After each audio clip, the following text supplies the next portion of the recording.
예, 성경 구절이 너무 길어서 처음에 읽다가 뒤에 가서 다 잊어버리신지 아닌지는 모르겠습니다만은 우리가 18절을 읽었습니다. 제가 오늘 준비한 것에 있어서는 18절까지가 다 필요한 것 같아서 같이 읽었습니다. 오늘 제목이 우리가 거절함에 대한 응답, 그 제목을 보시고 또 무엇을 이야기할 것인가를 아신 분도 계셨겠고 또 궁금하기도 하신 분도 있고 또 여러 가지 분이 계시겠습니다. 우리는 살아가면서 거절에 대한 경험이 참 많습니다. 자식에게 거절을 당하기도 하고 또 자식이 부모에게 또 아내가 남편에게 가족 간에도 거절을 당할 수 있고 또 친구 사이에서도 거절을 당하고 또 우리가 교회 생활 속에서 직장 가운데서도 우리가 내가 요구하지만은 그 요구를 들어주지 못하는 거절을 많이 경험했습니다. 그러나 거절을 당할 때에 기분이 그렇게 좋지는 않을 것 같아요. 그 사람을 믿고 이야기했는데 그 사람에게서 내가 거절을 받았다면은 여러 가지 생각이 들죠. 나와의 관계가 좋지 않아서 그럴 것이다. 아니면 믿었던 사람이 나에게 저렇게 거절한다면은 도대체 왜 저렇게 했을까? 그러면은 그때는 서로가 신뢰감이 끊어지고 또 뭔가 의심스럽고 서로 관계가 조금 안 좋아지고 상처가 되고 어떤 경우는 그 상처 때문에 일주일간 또 잠도 안 올 수 있습니다. 저도 그런 경우 있었어요.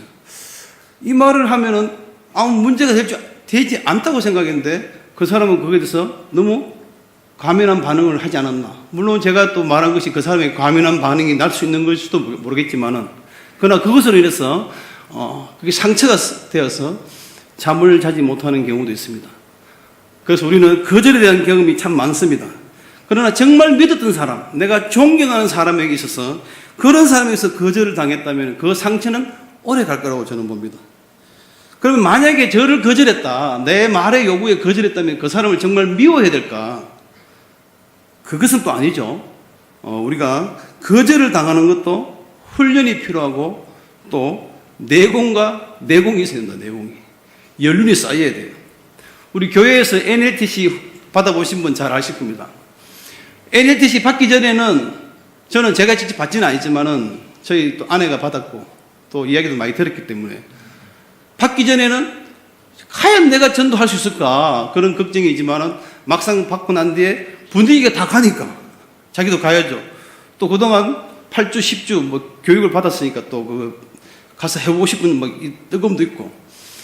그런데 간다고 해서 다 잘 되는 게 아니죠. 전도하다 보면 거절을 많이 당합니다. 그러면서 내공이 쌓이는 거죠. 전도 많이 한 사람일수록 그 거절에 대한 감사함과 그 거절에 대한 또 섭섭함과 괴로움이 망감이 교체가 될 것 같아요.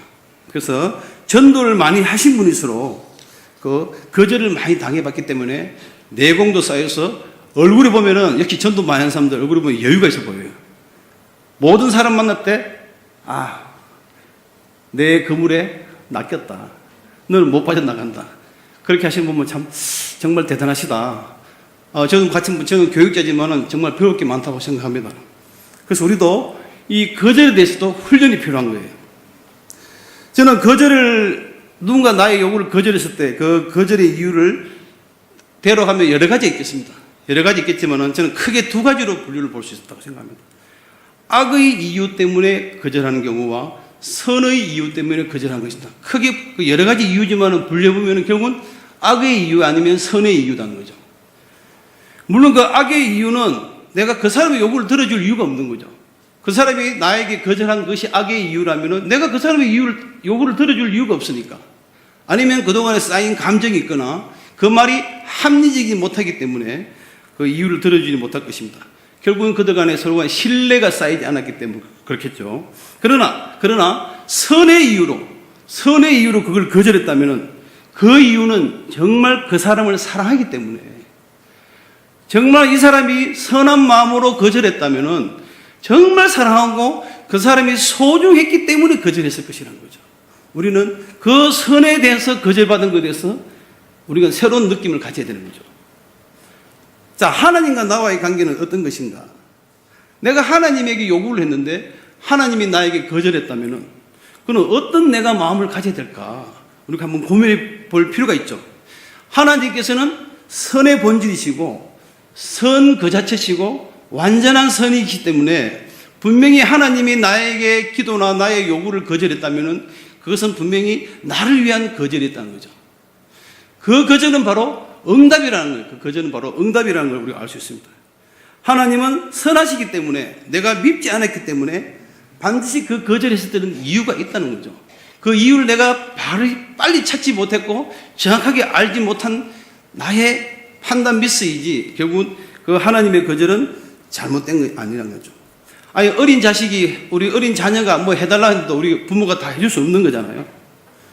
아이스크림이 먹고 싶다고 매일 뭐 두세 개 사줄 수는 없는 거잖아요. 그러면 그 자녀를 망치는 거죠. 하자는 대로 자녀가 하자는 대로 다 해주는 것이 아닌 것이 그 자녀를 사랑하는 겁니다. 저는 사실은 뭐 채식보다는 육식을 좋아합니다. 뭐 제보고 고기 사달라는 뜻은 아니고 육식을 많이 좋아해서 항상 저희 집사람이 걱정을 많이 합니다. 제발 좀 고기 먹을 때 좀 예민하게 반응해요. 그래서 그렇지만 저는 고기만 좋아하는 건 또 아니에요. 사실은 뭐 이게 쌈밥도 먹고 좋아하는데 그러나 항상 고기 먹을 때 저한테 한마디 합니다. 그래서 날 위해서 그런 거절이니까 거절을 나에 대한 요구를 하면은 나 오늘 고기 먹으러 가자 하면 거절하기 때문에 그래서 제가 한 번은 채식만 먹어봤어요. 집사람이 이제 그 호박 무침을 참 좋아해요. 저는 호박죽은 먹겠는데 호박 무침은 진짜 안 넘어가요. 차가운데 무슨 맛으로 먹는지 모르겠어요. 그래서 제가 호박 무침하고 밥 한번 먹어봤어요. 정말 밥이 돌더라고 돌아. 안 넘어가. 그래서 고기 하나 얹어주니까 잘 넘어가더라고요. 사람은 육식과 채식 같이 먹어야 되는데 너무 채식을 좋아해서 그래서 섞어서 먹는 게 참 중요하다. 그래서 아내가 저한테 육식을 거절할 때는 나를 사랑해서 그렇다는 것을 알고 있습니다.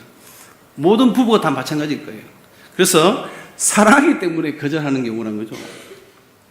자, 만약에 우리가 하나님이 나를 거절한 데서 내가 그때마다 반응하고 그때마다 싫어한다면은 우리는 하나님과 나와의 관계가 끊어지고 나만 손해보는 거예요.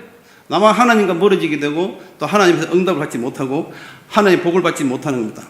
성경에서는 하나님이 거절하시는 경우가 굉장히 많아요. 제가 쭉 찾아봤는데 너무 많아가지고 몇 개만 예를 들고 있습니다. 첫 번째는 역대상 17장에 보면은 다윗이 하나님 앞에서 기도를 합니다. 하나님, 이 언약궤를 굉장히 귀하게 어렵게 가져왔는데 내가 이 언약궤를 가지고 나는 지금 백향목으로 지은 이 화려하고 아름다운 궁에 잠을 자는데 하나님 어떻게 하나님의 그 언약궤는 천막에도 휘장에도 잠을 잡니까? 그래서 이 다윗이 나단 선지자에게 이야기합니다. 하나님께 기도해달라. 하나님께 이야기해달라. 하나님을 위해서 내가 아름다운 성전을 짓겠다. 기도 좀 부탁을 해달라고 합니다. 그래서 나단이 하나님을 기도하고 하나님의 응답받고 그날 저녁에 다윗에게 찾아온 하나님이 너는 성전 짓지 마라. 그렇게 이야기하십니다. 좀 섭섭하죠, 당연히. 아니, 뭐, 날 위한 거니? 내가 백향목으로 짓는 그런 아름다운 궁전에 잠을 자는데, 우리 하나님이 언약궤를 모신 그 언약궤가 천막 같은 데, 40년 광야 생활을 했던 그런 모습을 그대로 휘장에서 잠을 자는 게 말이 되나? 나보다 더 좋은 그 아름다운 성전에서 자야지. 그런 하나님을 사랑하는 마음으로 하나님 성전을 짓게 했는데, 하나님이 거절하십니다. 하나님이 거절하세요. 바로 뭐냐? 그때 말씀을 보면은 다윗에게 말하기를 여호와의 말씀이 너는 내가 거할 집을 건축하지 말라. 다윗은 불편한 마음을 가졌고 정말 다윗은 하나님을 사랑해서 말했지만은 그 뒤에 또 답이 나옵니다. 바로 뭐라 하냐면은 하나님은 육신적으로 섬기는 사람이 아닙니다. 다윗은 너는 나를 위해서 집을 짓는 것이 아니라 내가 너를 위해서 집을 지우는 사람이다. 예수님께서 말씀하셨죠. 인자가 온 것은 섬김을 받으려 한 것이 아니라 내가 너희를 섬기는 것이고 내가 너희를 대속물로 주기 위한 것이 내가 너희를 섬김을 받으려 한 것이 아니다. 내가 너희를 섬기는 것이다. 하나님께서 우리를 섬기는 것이고 하나님이 우리의 집을 지으시고 나에게 옷을 주시고 나에게 먹을 것을 주시고 나의 거주할 집을 주시는 것이지 내가 하나님 집을 짓는 것은 아주 잘못된 생각이라는 거죠. 우리는 그 생각부터, 그 마인드부터 바꾸셔야 돼요. 내가 하나님한테 뭘 해주겠다 생각하면 안 됩니다. 하나님이 나한테 뭐 해준 것에서 우리는 감사하면 되는 거예요. 그래서 다윗은 바로 지적을 받습니다. 하나님이 거절하시는 하나님을 만날 수가 있는 것이죠. 또 한 사람을 더 소개한다면은 바로 모세를 소개하겠습니다. 모세가 마지막에 모압 평지에서 이제 요단강을 건너가면 돼요. 그때 그의 나이가 몇 살이냐 아시겠지만은 120살입니다. 그러나 성경에는 그는 장수같이 건강하고 모든 것이 뚜렷하다 했어요. 그래서 그는 건강했습니다. 그래서 그는 기도합니다. 하나님, 제가 여기까지 오는 동안에 수많은 고생되고 내가 이 많은 백성을 이끌고 왔는데 저도 저 요단강 건너서 가나안 땅 가고 싶으니까 저 좀 데려가 주세요. 하나님 뭐라고 말씀하세요? 너 참으로 수고했다. 너 지금까지 한 그 공로가 있으니까 내가 너를 데리고 가마. 했으면 얼마나 좋겠습니까? 우리 인간 같으면은, 내 마음 같으면은 참 수고한 사람에게 아직도 건강해요. 120이지만 아직 건강해. 그러면 네가 수고했으니까 벼슬도 주고 여러 가지 뭐 상장도 두고 많이 해서 포상도 하면서 데려갔을 건데 하나님께서는 거절하십니다. 이 모세가 뭐라고 기도하냐면은 구하옵나니 나를 건너가게 하사 요단강 저쪽에 있는 아름다운 땅과 아름다운 산과 그 레바논을 보게 하옵소서라고 25절에 신명기 3장 25절에 부탁합니다. 기도를 합니다. 하나님께서는 너는 들어가지 못한다. 너가 할 일은 여기까지다. 하나님은 거절하시는 거예요. 자, 그렇게 거절할 때 또 하나님 하나 더 부탁하십니다. 너는 너의 후계자 여호수아나 제대로 키워라. 정말 우리 인간의 생각으로는 답답하죠.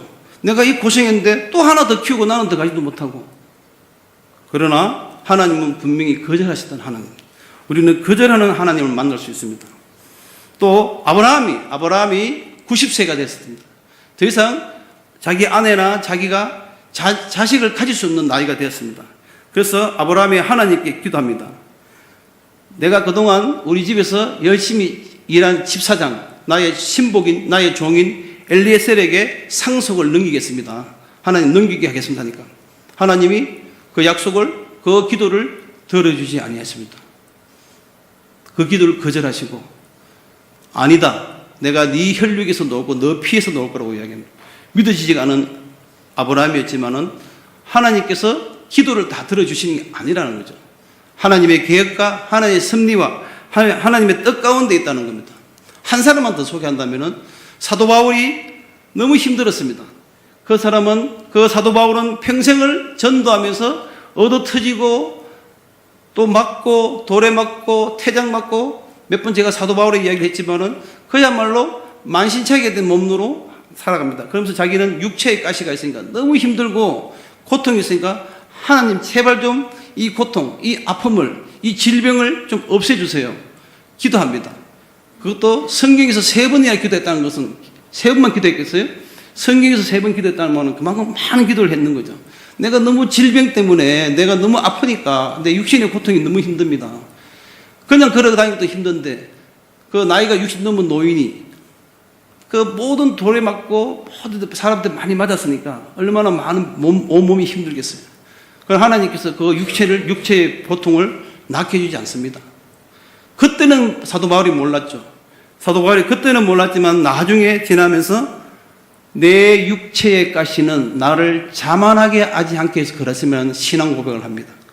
그래서 마지막에 자기는 알죠. 하나님이 나를 교만하게 하지 않게 하려고 나에게 육체의 가시를 주었구나. 하나님의 그 뜻을 알고 하나님이 기도한다고 들어주지 않는 것을 사도 바울도 느끼고 모세도 느끼고 그 유명한 인물들은 다 하나님이 거절함을 받았다는 거죠. 다윗, 모세, 아브라함, 바울까지 모든 사람은 하나님의 거절을 당했습니다. 오늘 소개하는 엘리야를 한 번 더 소개할 것입니다. 오늘 본문에 보니까 엘리야와 하나님은 만나고 있습니다. 우리 4절을 한번 다 같이 읽었으면 좋겠습니다. 4절. 예, 4절 한번 띄워주세요. 4절. 제가 갑자기 말씀해서 죄송하게 됐습니다. 자, 다 같이 읽고 오겠습니다. 시작. 자기 자신은 광야로 들어가 하룻길쯤 가서 한 로뎀나무 아래로 앉아서 자기가 죽기를 원하여 이르되 여호와여 넉넉하오니 지금 내 생명을 거두시옵소서. 나는 내 조상들보다 낫지 못하니다. 저는 이렇게 할 사람이 아니라고 보거든요. 요 사건 바로 앞에 18장에 어떤 사건이 있습니까? 그 갈멜산에서 엘리야의 불의 응답을 받아서 850명의 거짓 선지자를 죽이고, 또 엄청난 그 하나님의 능력과 기도의 응답을 받은 이 엘리야가 지금은 죽여달라고, 이제 더 이상 내가 힘드니까 나 죽고 싶습니다. 하나님 나를 죽여주세요. 왜 그러냐면은 아까 우리 1절을 읽으셨지만은 이 모든 사실을 알고 그 아합과 이세벨이 이제 이 엘리야를 죽인다니까, 그렇게 많은 불의 응답을 가진 이 엘리야도 무섭고 두려워서 도망가면서 먼 길을 지금 도망을 다니고 있습니다. 너무 멀리 도망간 거죠. 그러니까 이제 지치고 힘든 겁니다. 자, 이 힘든 가운데서 이 사람은 죽고 싶고 우울증이 온 거죠. 그렇게 그 바로 전에 엄청난 하나님의 능력과 응답받고 그 일을 행한 사람이 지금은 죽고 싶다고 이야기합니다. 죽여달라고 하나님이 이야기할 정도면 얼마나 지금 힘든 심정이겠습니까? 그는 좌절감과 패배감과 자기의 모든 신앙적인 위축감을 통해서 자기 사환 한 명 데리고 도망을 가고 있는 겁니다. 로뎀 나무 아래서 하나님, 이제 더 이상 자신이 없습니다. 내가 인생을 살 자신이 없습니다. 죽여달라고 이야기하고 있습니다. 하나님은 이 기도를 들어주지 아니하셨다는 거죠. 하나님께서는 바로 거절했습니다. 우리의 삶도 마찬가지 같아요. 우리가 기도원에 가고 수련회 갔다 오고 막 학생들 가르치다 보면 막 내가 뜨고 막 불 받았습니다. 불 받아가 너무 한 며칠간 잘하다 보면 또 갑자기 한 며칠 지나가면은 또 세상이 왜 이렇게 힘든지, 내 주변에 보이는 환경과 눈에 보이는 모든 모습들이 내가 살아가기는 너무 힘들다는 것을 또 느껴지면서 좌절하고 실망하고, 살아계신 하나님이 정말 맞으신가? 왜 나에게 상처만 있고 고통만 있는가? 왜 나에게는 불의 응답이 오래가지 못하고 왜 불의 응답이 나에게 없는가? 이런 것을 많이 토하는 우리의 모습들을 정말 만날 수가 있는 것입니다. 우리가 기도한 것을 하나님이 거절할 때가 많은 것을 오늘 엘리야를 통해서도 볼 수 있습니다. 비록 그 거절하심 때문에 내 속이 상하고 내 마음에 상처가 된다 하더라도 우리는 그것은 훈련인 거예요, 훈련. 모든 성경의 구약이든 신약이든 모든 위대한 인물자들도 다 하나님 앞에 거절의 훈련을 받았다는 거죠. 그런 가운데서 더 성장하고 더 성숙되고 더 하나님과 나아가는, 가까워지는 그런 모습을 볼 수가 있습니다. 하나님은 그 기도를 들어주지 아니한 것은 그를 더 강하게 훈련시킨다는 것을 오늘 말씀을 통해서 볼 수 있는 겁니다. 하나님께서는 성급한 사람을 쓰지 않으십니다. 반대로 하나님은 성실한 사람을 씁니다. 둘 다 성급, 성실, 다 성자가 들어가는데 성급한 사람은 싫어하세요. 하나님. 성실한 사람을 좋아한다는 거죠. 성급한 사람은 시간이 길어지는 것을 미워하는 마음을 가진 사람들이에요. 성급한 사람은 시간을 기다리지 못하는 거죠. 그런 사람은 하나님이 좋아하지 않는다는 거죠. 반대로 성실한 사람들은 아직 응답이 없어도 계속 기다릴 수 있는 믿음이 있는 거죠. 기도가 있는 거예요. 그 기다림은 기도입니다. 그 기다림을 해결하고 그 기다림의 고통을 해결할 수 있는 방법은 기도밖에 없는 거예요. 그러나 그 기도하지 않고 그 성실함을 갖지 못하고 성급함으로 자기의 인생을, 자기 주변의 사람을, 내 가족을, 나를 아는 모든 사람, 내 수는 식구, 또 내 주변에 있는 모든 사람, 그들에게 힘들어 줄 수 있는 것입니다. 강야를 떠나서 호렙산굴에 엘리야가 쉬고 있을 때 하나님께서는 나타나셔서 오늘 말씀하셨습니다. 너 왜 여기 있니? 네가 왜 이 굴에 있니? 지금 네가 할 일이 많은데 너가 죽을 하지만 내가 천산을 벌써 먹을 것을 주고 또 너에게 먹을 것을 줬으니까 이제는 내를 위해서 할 일이 된다. 그렇게 얘기합니다. 그때 엘리야가 대답하죠. 좀 쉽게 설명한다면은 주를 향한 열심은 저는 너무 신나게 열심히 일했습니다.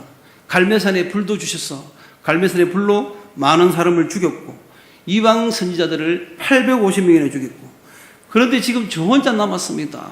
하나님, 그 혼자 남았는데 이제 군대를 이끌고 와서 이세벨이 아합이 저를 죽이려 하니까 저는 도저히 자신이 없습니다. 이런 고백을 하고 있습니다. 힘들고 두렵고 지치셨을 때 하나님을 피해서 죽으라 하실 때 하나님께서는 그 죽음을, 그 하나님이 그의 소원을 거절하시며 결국은 하나님께서는 그에게 응답을 주십니다. 그리고 하나님이 새로 그에게 임무를 주셨어요. 네가 힘들어하고 하지만은 내가 너에게 사람을 붙여주겠다. 오늘 몇 사람을 붙여줬습니까? 바로 아람 사람 하사엘. 그러니까 우리가 살면서 불신자들이 저에게 도움이 되는 경우가 많이 있습니다. 내가 살아가면서 불신자 다 미워할 것도 아니고 너무 불쌍해 볼 것도 없어요. 그 사람이 나한테 믿음을 더 성숙시켜주고 더 도움이 될 수 있습니다. 오늘 하나님께서는 엘리야에게 찾아오셔가지고 너에게 아람 사람, 아람의 왕이 되는 이 하사엘을 붙여주겠다. 아람이 지금 시리아잖아요. 거기 이방인이죠. 그 하사엘을 붙여주고 또 이스라엘의 왕 예후를 붙여줄게. 너에게 붙여줄게. 이 북이스라엘은 또 이 우상을 섬기는 나라이기 때문에 같은 유대 민족이지만은 북이스라엘은 그야말로 하나님 앞에 진노를 많이 받는 사람들이. 그러나 유다 왕도 아니고 유다의 그 남쪽 유다 왕이 아니라 북이스라엘의 왕인 바로 예후를 통해서 너를 세워주겠다고 이야기합니다. 그리고 마지막으로 또 한 사람을 세워주는데 누구냐? 바로 엘리야를 따라다니게 되는 바로 그의 제자 엘리사를 붙여주겠다. 그래서 하나님은 힘들어하는 사람에게 내가 기도할 때 외롭고 내 기도가 응답되지 않고 내가 좌절할 때 나에게 사람을 붙여주신다는 거예요. 지금 하나님께서는 이 엘리야가 힘들고 죽고 싶을 때에 기도가 힘들어지고 내 주변에 아무도 없을 때에 이방인 사람 하사엘을 붙여줬고 하나님을 잘 믿지 않는 우상을 섬기는 같은 유대인 바로 예후를 붙여줬고 이제 또 새로운 제자를 붙여줘서 너에게 내가 사람을 붙여주겠다. 그것만 있는 것이 아니라는 거죠. 오늘 마지막 18절에 보니까 또 이야기가 나오죠. 너에게 네가 사람이 없다 하는데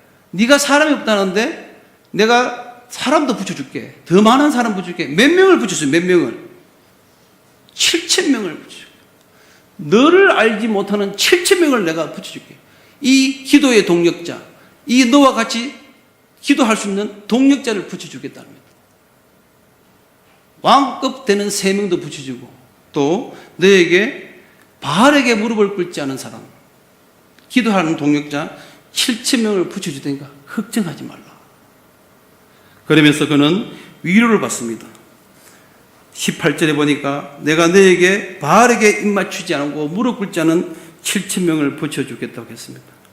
엘리야를 위해서 중보 기도해 주시는 그 멤버를 하나님은 다 갖추어 주신 거예요. 그는 성급하지 않았고 그는 불평이 있었지만은 하나님께 순종함으로 하나님은 그의 조급함에 그 조급함을 참아낸 그에게 하나님께서는 바로 많은 사람을 붙여준 겁니다. 나와 또 교회와 조국을 위해서 우리가 기도할 때 이 나라가 지금 이렇게 잘 지켜지고 200년의 복음의 씨가 심어지면서 지금까지 이 나라가 잘 되고 하나님의 복을 만난 것은 7,000명의 기도하는 사람들이 주변에 있기 때문입니다. 내가 알지 못하는 사람이 나만 기도하는 것이 아니라는 거죠. 나만 기도하는 것이 아니라 내가 알지 못하는 또 다른 하나님의 어려운 사람들이 기도하고 있기 때문에 우리나라가 이렇게 발전하고 또 그 기도하는 사람 때문에 우리나라가 평화가 지켜지고 있습니다. 기도한다고 당장 현실이 바뀌지는 않습니다. 기도한다고 당장 하늘에 돈이 떨어지는 거 아닙니다. 기도한다고 내 직업이, 내 직장이 갑자기 내가 2계급 승진하는 것도 아닙니다. 그러나 하나님은 성급한 사람보다는 성실한 사람을 원하고 성실한 사람에게는 기도의 동력자들을 붙여준다는 것을 우리는 오늘 엘리야를 통해서 우리는 하나님의 역사심을 만날 수가 있다는 거죠. 우리가 거절하심도 기다림도 하나님의 응답이라는 사실을 꼭 기억하시고 살아가셔야 됩니다. 복음성가에 보면은 오늘 같이 찬양을 부르고 싶습니다만은 나중에 부를 건데 날 구원하신 주 감사 그 2절에 보면은 응답하신 기도에도 감사하고 그 다음에 거절하신 것도 감사합니다. 그런 대목이 있습니다. 사라진 눈물에도 감사하고 위로 주심에 감사한다는 구절이 있습니다. 우리는 거절하시는 그 하나님을 통해서 거절하심도 나에게 응답을 주신 거니까 그걸 조급함이 아니라 성실함으로 믿고 나아가시는 저와 여러분이 되시기를 주님의 이름으로 축복합니다. 예, 말씀을 마무리합니다. 엘리야가 죽고 싶을 때에 하나님은 사람을 붙여주셨고 기도의 동력자 7,000명을 붙여주셨습니다. 혼자가 아니라는 우리가 그런 마음으로 오늘 이 시간에도 기도할 때에 내 기도가 되지 않으면 옆 사람의 중보 기도로 그 기도가 응답받는다는 거죠. 내 기도가 들어지지 않으면 옆 사람의 기도 때문에 응답받고 우리가 장작불이 한 개, 두 개 가지고는 불이 활 타지 않습니다. 많은 장작이 붙으면 붙을수록 그 불은 뜨겁고 오래가고 바람이 불어도 꺼지지 않는 것입니다. 그 기도의 불이, 그 뜨거운 불이 오늘 밤에도 같이 기도하면서 응답받는 역사가 있으시기를 바라겠습니다. 기도에 응답이 없더라도 내 요구를 하나님이 거절하셨더라도 이 밤에 끝까지 십자가 붙들고 우리가 7,000명의 기도가 나와 그 7,000명 중에 한 명이 나을 수도 있는 거고 또 내 옆에 사람이 있습니다. 그걸 생각하시면서 오늘도 하나님의 응답을 기대하시면서 기도하시는 저와 여러분이 되시기를 주님의 이름으로 축복합니다.